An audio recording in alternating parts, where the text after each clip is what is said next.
Hi, I'm Steph. Thanks for pressing play. Hope you stick with me.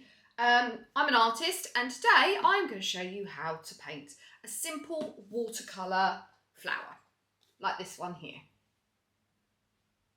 Super simple, super easy. It's just a generic flower, so don't come at me botanical artists. You can obviously, as you get familiar with the technique, make it more complex and make it like flowers in your garden, but today we're just going to keep it super simple. So let me go through what you will need for it and then we can crack on.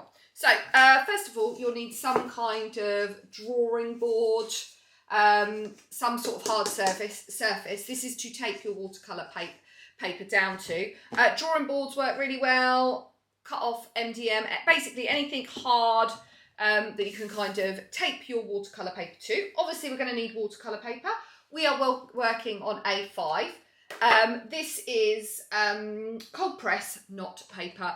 I'm not going to go into the details of watercolour paper and all that sort of thing. We'll leave that for another time. It's just generally what everybody assumes is your watercolour paper, you know, the sort of wavy stuff, a little bit cardboard, like you need a little bit of weight to it.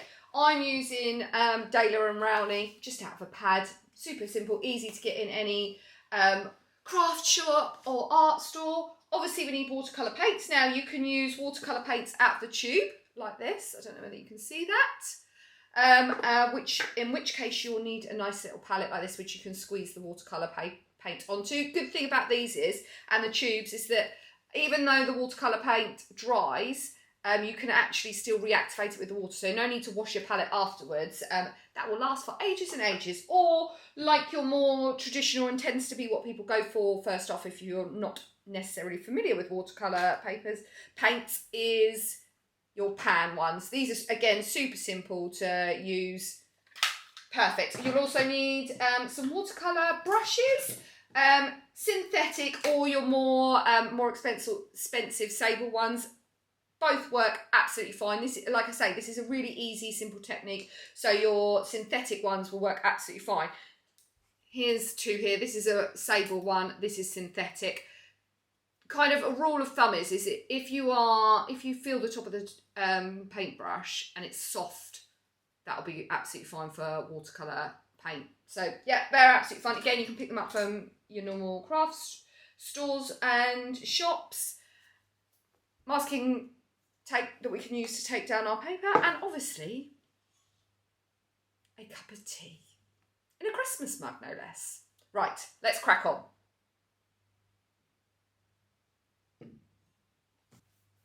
Right, so I'll tell you what I did actually fail to mention in our what else do we need. Obviously we need water.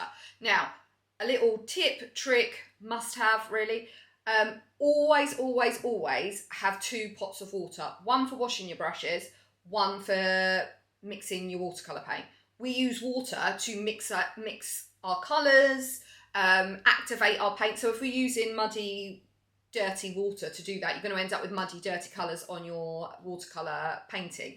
And if you are, like I say, at all familiar with watercolour paints, you will know that they love to go muddy. So the more we can prevent that, the better it is. So having 2 pots of water is an absolute must. Right, let's begin. Like I say, this is super easy, really quick. Actually, you can have a couple of these on the go because it's actually the process in between that takes longer than the actual painting of it. So what I'm doing right now is taping down my watercolour paper. Everybody knows that as soon as you add water to paper, it's not a very happy marriage. The paper tends to bubble, warp, distort, all of those sort of things. And watercolour paper, even though it is made for watercolour paints, is no exception to that rule. So what we do is something which we call stretching the paper. Now, this isn't the official method of stretching. To be honest, we don't need to do that today. It's a whole lot of faff for not much reward. What we're doing is we're taping the paper down to keep it as flat as possible. So although when we put water on it, it will still distort and bubble, we can kind of contain that a little bit. And actually the trick is to leave the paper taped down until you are completely finished with your painting and it is completely dry, because actually although it distorts and bubbles, it will stretch back flat again. So make sure it's taped down good and proper. Masking tape works an absolute treat for that. You want something that's easy to remove. Don't stick it down with sellotape, obviously. Right, quick swig of the tea. So what we're going to do is we're going to think about our general overall composition of the piece. What we want to do is kind of put our flower central, and I suppose the main bulk of it, the bud of it, the head of it, whatever, in our top third. So what we're going to do is we're going to make sure our brushes are nice and clean, pick up our nice clear water, and all we are going to do, we're going to paint with the water first. So no watercolour paint at this point, just water. So what we're going to do is we're going to think about that. Let's have a quick look at our example here. We're going to think about that overall horseshoe shape, bowl shape, whatever you want to call it, that shape there. That's what we've got to bear in our mind. And what we're going to do is with the paint, with the water, sorry, we're going to just paint in water only that shape on our paper. Now, I don't know if the camera is picking this up, but basically I'm just filling that space with water. We are not covering the paper with water at all. We are keeping it just localised within that horseshoe shape. This technique that we're using is like a wet on wet technique, but we're kind of containing it a little bit. We're not allowing the watercolour to paint to go wherever it pleases. We're going to keep it in there. Then the next bit is we're going to choose whatever colour you're using, whatever type of paint you're using. Again, this does not matter. I am going to use one of my tubes just because that's what I've got handy. That's what I've got next to me. But like I say, it doesn't matter. Any colour. And what we're going to do is at the base of here, we are literally... Look at that bad boy. That is all we are doing at this point. We are just dipping it in the base, only there, and letting it spread and do its thing. Watercolour wants to move, and if you add water to it, it will move even faster, as you can see here. We are going to let it work its magic. The more you fiddle with watercolour paint, the more likely you are to kind of destroy the paper a little bit, get muddy colours. It is difficult, it is slow and steady wins the race when it comes to this. You can do, because it will depend on how much water you've used and the type of paint you've used, how much your paint spreads and how fast it does. So if you are finding, mine isn't particularly tight, but if you are finding that it is a little bit tight and it's not moving a little bit, it might be that your paper is a little bit dry. You can add a little bit more water to it, or you can just encourage it to move a little bit like that. Honestly, I know it is annoying, like even I am terrible at it.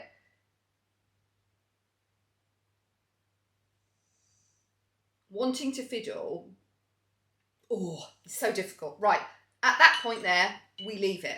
We leave it to dry, and we leave it to dry completely. So I shall see you back here in about 30 minutes.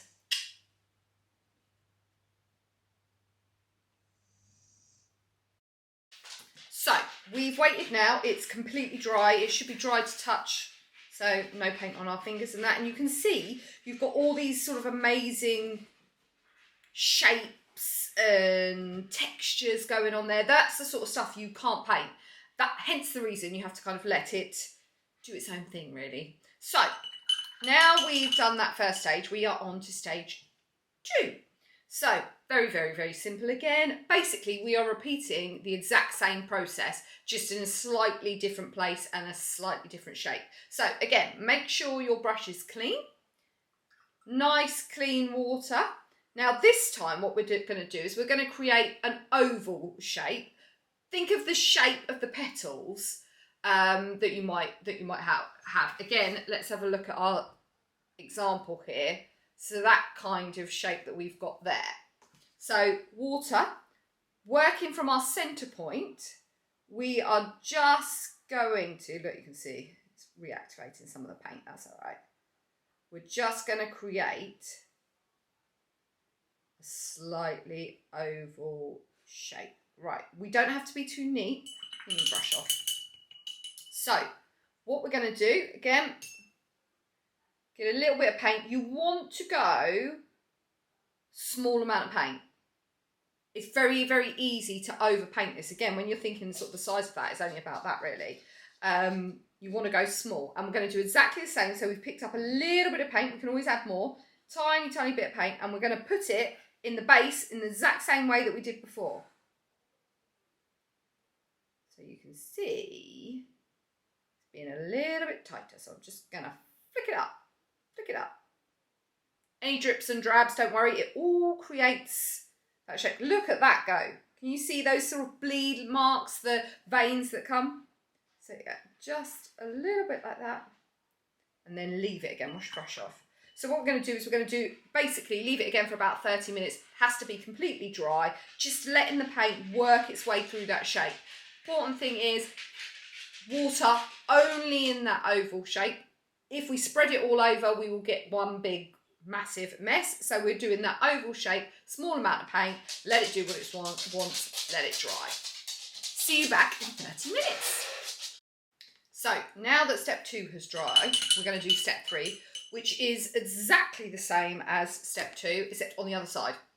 And when I say exactly the same, it is exactly the same. So water,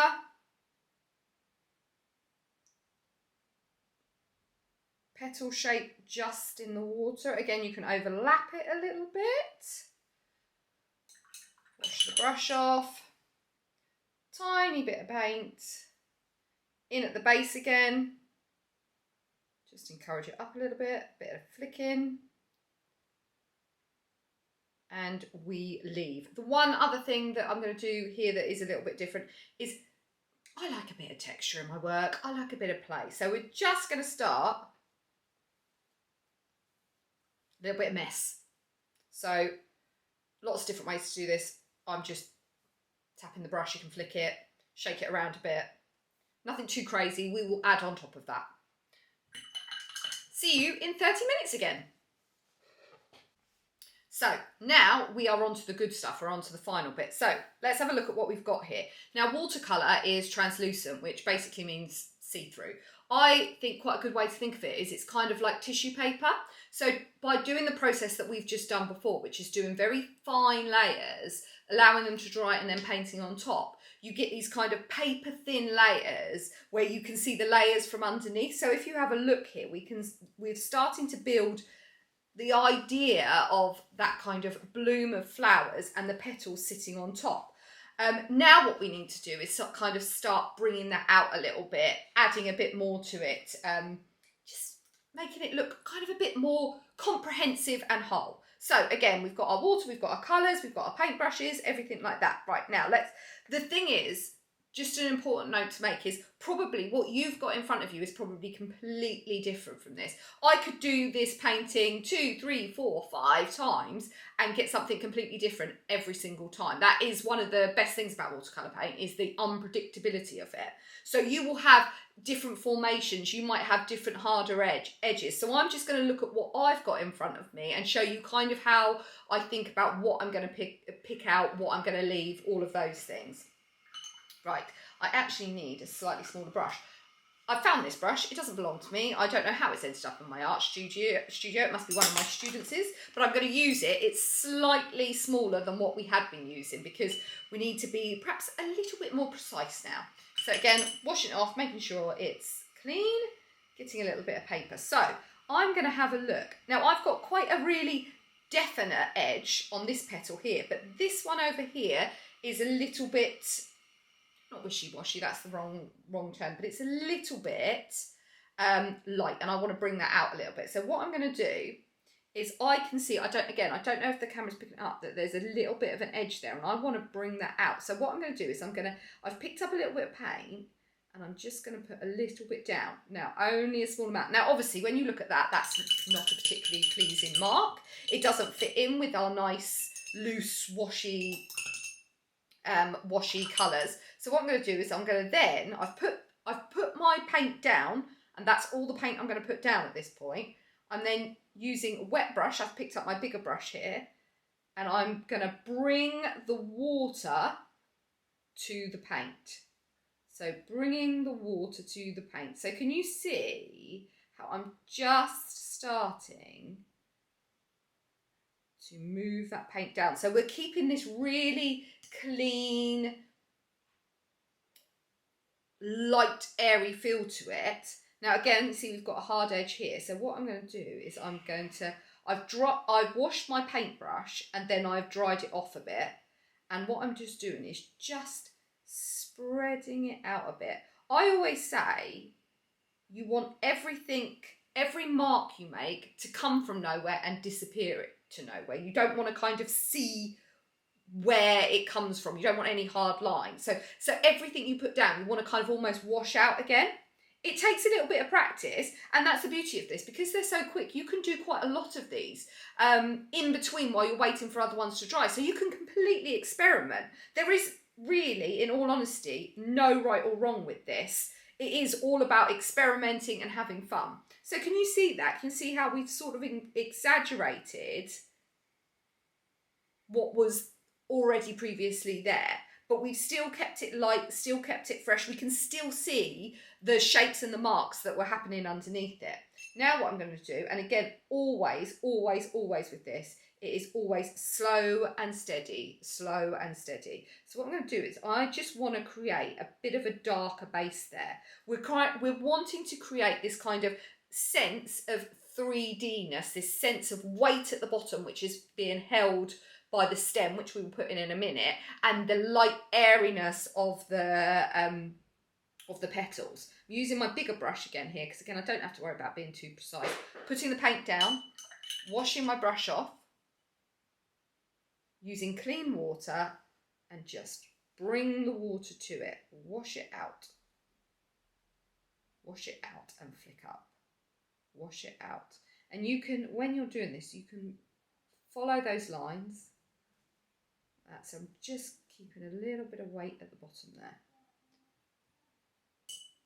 Constantly washing our brush. If you feel like there's too much water on it, just dry your brush off a little bit. You can use a bit of tissue. I don't have any with me because I've been unprepared. So I'm just using my fingers just to dry my brush off. And you see that? Just washing it all out. Washing it all out. Right, I like that. I like that a lot. Right, now we're going to do the stem. This is the scary bit. Stems are like whiskers on animals. You can literally make or break an entire painting if you get this wrong. No pressure, guys. Honestly, it's fine. You'll be fine. Don't worry about it. Right, so just swapping my paint over. I'm going to use again my fine brush. The trick is quick and don't think about it. I know that is easier said than done, because as soon as somebody says to you, don't think about something, all you can do is think about it. So I'm right-handed. I always think use your natural, that was a bit annoying, wasn't it? Use the natural arc of your hand. Quick, quick, quick. So I've just got a little bit of paint on my brush, and I'm going to start at the top. I always, even though it's wet, don't worry about it. We're going to start in there and we're going to drag down. So watch. Oh, look, and I've made that completely purple. Good one, Steph. Mistakes happen, guys. Mistakes happen, guys. Right, I'm going to pick up a bit more green. Right. So quick, like that, quick. See that? So super quick, using the natural arch of your hand. Obviously, if you're left-handed, it'll be the other way around. And if you want it to go a particular way, perhaps because of your composition, just move the paper around. You don't have to keep it still. Right, I'm just going to add a little bit more paint into there. Just make it a little bit more green, because obviously we dragged a little bit of the purple in there. My dog's going to start barking in a minute. Bandit, no. Right, there we go. So we're keeping it completely natural, completely fresh. Right, now let's do a bit more. We want a bit more texture in there, a bit more fun. All of this you can completely play around with. So I want to create a space that it lives in, because at the moment it's kind of floating about in midair. So what I'm going to do, this is always dangerous. I could go wrong here, guys. So what I'm going to do is I'm just going to flick our green paint at the bottom. So we're just flicking the bristles like this. Flicking the bristles like that. I hope the camera got that. Like that. And we're just, it just kind of creates a space that it can live in. And again, I think I want to add a little bit more at the top, make it a little bit more interesting. So again, I'm just going to pick up a bit of my purple. Again, like that. Now, let's have a look.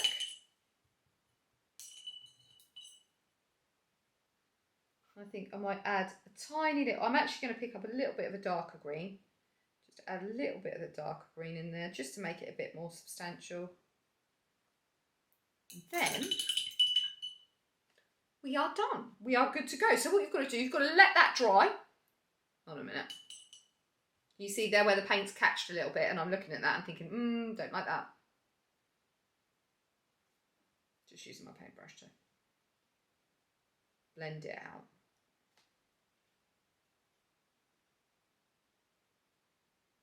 There you go. So just as I'm blending, I'm just drying my paintbrush because I want to get rid of the excess paint because I'm just blending out what's there. There we go, that's much better.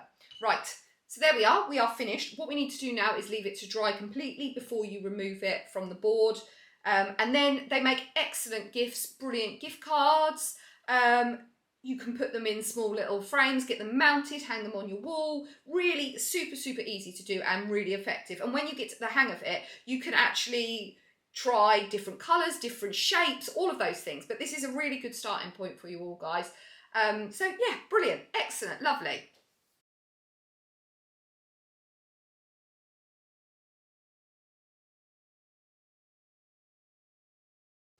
Thank you everybody for tuning in and pressing play and sticking with us to the end. Send me the pictures of everything that you've done. I can't wait to see them. I'm always interested in seeing what everybody else is up to. Like, subscribe, follow, share, all of that gaff that's going to make me into a superstardom.